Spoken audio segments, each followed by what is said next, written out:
So we're here with Mark, who is alumni of Lakeshore Retreat, and his mother Lori. Hello, guys. Hi. Good. Mark, why don't we begin with having you tell us a little bit about some attempts at sobriety before you found us. Yeah, so I was out there for a long time, and just I could never get it. I could never get it. I was very, very hopeless, for a while, just because I would do what I thought I needed to do to get sober, which were all the wrong things. I tried Suboxone for a long time. Didn't work out for me. It was the first detox I went to. I was on subs when I was in there, on Suboxone when I was in there. They gave me a prescription of Suboxone when I got out. I was there for 5 days, and then I left. I went home with this prescription of Suboxone, thinking that was going to be it. I didn't know at the time. And of course, that didn't work out for me. The medical assisted treatment by itself did nothing for me. It made things worse for me. I ended up, starting to sell those to get money, and it just didn't work out. And I was out, just active for a long time after that, and then I ended up going to a 3-month program in California, which I thought was going to be the answer. Long-term treatment, is what I was being told was going to get me well, was going to fix things, and that didn't work out either because I did zero work on myself. I went out there as basically like a 3-month vacation. I was abstinent from drugs and alcohol, but I came back and I was still stuck with the problem, which is the spiritual malady that I have, and my thinking problem was causing me to go out and do those things. And so it didn't last then. So all these failed attempts were just beating me down. It was making me think that I'm going to be stuck with this forever. I was just thinking that there was no way out, and it just made me block it out, and just gets you to a really low point. And Lori, what was it like as Mark's mother watching your son go through those struggles? It was horrible. It was very difficult. Each time that he went, into a facility, I thought this would be it. This would be the time he gets it. Oh, we're good now. When he went away for the 3 months, I thought for sure, that was enough time to be away that he would come back and he'd be better. Mark, how did you find out about us? Yeah, so it's kind of a crazy way that I found out, and I was in jail, and things got real bad for me at the end in my last time out. It brought me to a real low place, and I went to jail for like 30 days, and while I was in there, it was miserable. I'd never been to jail. I had a lot of shame over the things I did to go to jail. I was just beating myself up over that the whole time. I just hated the conditions too, honestly. And I just wanted to get out. So I was calling my mom from the payphone in there like every day. And she's telling me that I'm trying to find you a place to go. I can't afford this place. This place has no beds, all this stuff. And one day I called her and she had some news for me that she had found the Lakeshore Retreat, and no one had been there yet. I was going to be the first person there. It was brand new. She didn't know much about it, but they'd take me. And that's all I needed to hear. I just wanted to be out.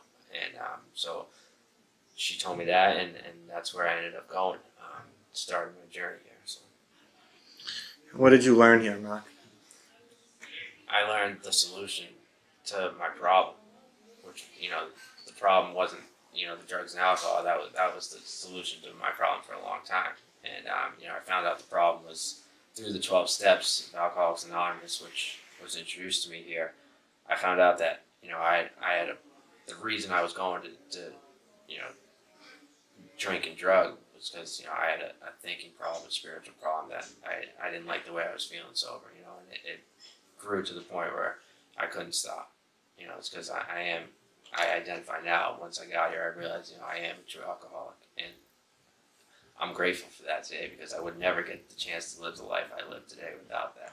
And this place, I really got the feeling that the people here had my best interest in mind. Right from when I got here, I got that feeling, and I needed help, even when I was 30 days removed from drugs and alcohol, which I thought was the problem the whole time. I was still stuck with me, and the way I thought was just wrong, and I needed help, and these people were here to help me And this place just gave me a great place to start where I could get here and get through the work. You know, I see it all the time now, you know, living in, sober living, that these people don't have this luxury. You know, they have to go to work and they have to do this here.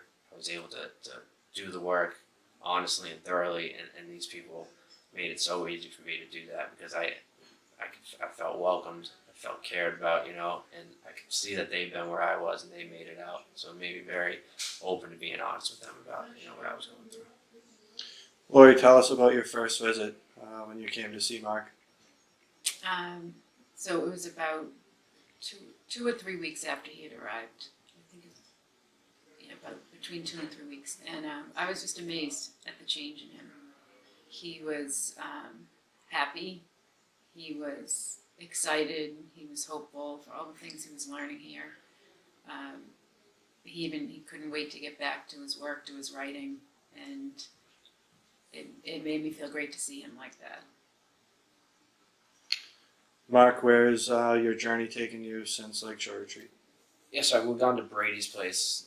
It's a recovery home, also owned by Dan Clay, you know, the founder of the Lakeshore Retreat, and which is also a great thing about this place is that they don't just dump you out the door. You know, they give you resources outside of here to continue, learning and sobriety and recovery, which I thought was huge. You know, it gives you a structured place to go that, you know, people will hold you accountable and early on, which was huge for me.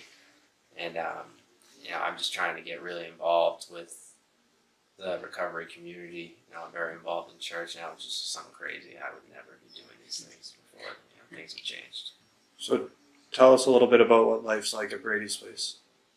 I love it there, which is insane for me to say because I used to remember sitting in detox, you know, ready to leave against medical advice, and I'd be like, I'm not going to a sober house. I'm gonna hate it. Like I'd find everything wrong with I'd never even been to like a sober house, and I'd find anything wrong I could think of in a sober house. I'd call her and be, no, not that. You know, I'm not gonna do that. Like, you know, this is gonna happen there, and that, you know, like anything I could think of, just because, you know, I was sick, and I needed the solution. And Brady's place is great. You know, you're required to do the work there, which I think is great.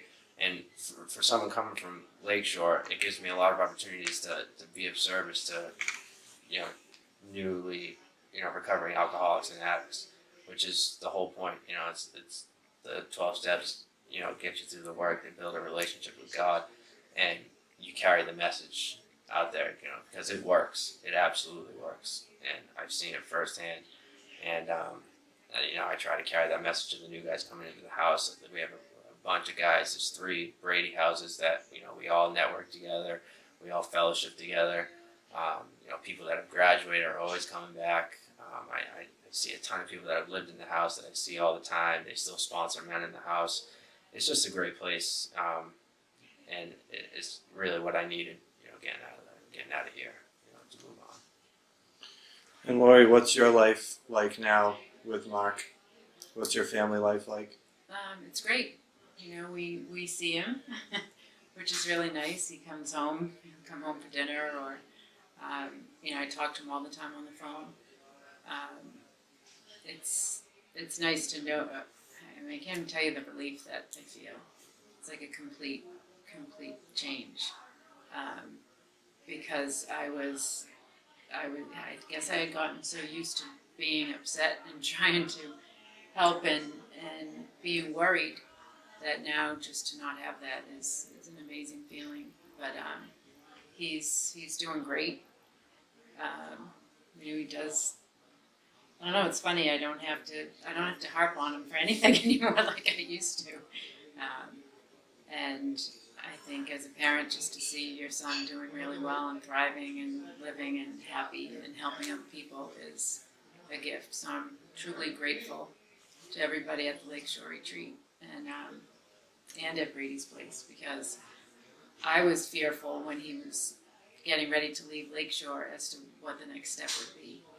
And I was really nervous about that. I thought when he's there for, you know, that controlled period of time, he was fine. But then to be, you know, kind of out on his own and have the freedom, that was a little unsettling to say the least. And Brady's place is great. It's very structured. I feel like it's just what he needed, and he loves it there. He's really happy, and he said he's active in church now, and that's something that he never would have even considered. So it's just he's 150% better. Great. Well, I appreciate you guys coming out and sharing with us today. Appreciate your time. Thank you. Thank you. Thanks.